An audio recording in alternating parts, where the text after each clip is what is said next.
এই ভিडिओ होची मासे 1.5 मास पूर्वर वीडियो सांग आज ये ठंडा पाग को मो स्वामी कहते कि गोटे जिनस सब कम तलै दियो सब तो ठंडा पागरे ठंडा सीजन रे यही भाया सब प्रकार परिया मिले आमर ग्रीन परिबा फूलकोबी बीन्स मटर आउ जहाँ किसी तो मिलूँ सब तो गोटे थी काम कर जदि ठंडा लगुच ना तुमको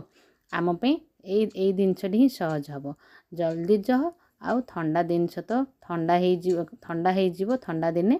टे गरमा गरम कर दियो आ खाई नवा देख मु भाभी नेली तापई कौन जिनसटी गोटे यही बनैबी ठंडा पाग को आमर आउ किछि दरकार हेनी तरकारी बा चटनी बा आउ किछि अनेक ठंडा रे जतबे एते सब परिश्रम करने को पड़ो आमको भल लगुनि गोटे काम ये वीडियोटी मास तल चलो चलो एबे जीवा आमे भाजी नेली से भितर दलिया उपमा मु नेली बीन्स गाजर फूलकोबी मटर मो पाखे जहाँ थिला सब परिवा को कच कच करी सब काटिनेली काटिकी सेटा जहाँ उपमा को जमी बगार से भाया मुझे बगारी देली तापर से गोटे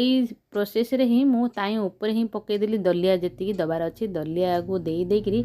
आउ टिके भल भाव में घी बा तेल पकईकरी एमती एपट सेपट सेपट एपट कर भाजिली कहीं ना एत ठंडा जे आम आउ भल लगुनि एत बार बनईकरी खाइबा को जमी सी फुटफाट कर चुंचागिरी होगला मु एपटे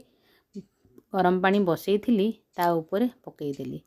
एबे कौन है जिते गरम पानी पकईदेली ताकू तो लुण नदेले हेनी लुण देदेली आउ किछि चटपट भाव में घी टिके देली आउ टिके भल बासना वाई गरम मसला टिके देली एतिकी जिनस भितर मोर होगला दलिया उपमा रेडी एबे समस्त मु डाक पकईली आस मोर दलिया उपमा बनीगलानी आउ किछि जदि लेट करिवो ठंडा हो गले ठंडा दिने मते आउ गरम करिया कहबनी मु जदि थरे बसीगली ना आउ उठिबिनी सेजरू चलतु एबे जीवा डेरी करबानी दलिया उपमा गरमा गरम खाई।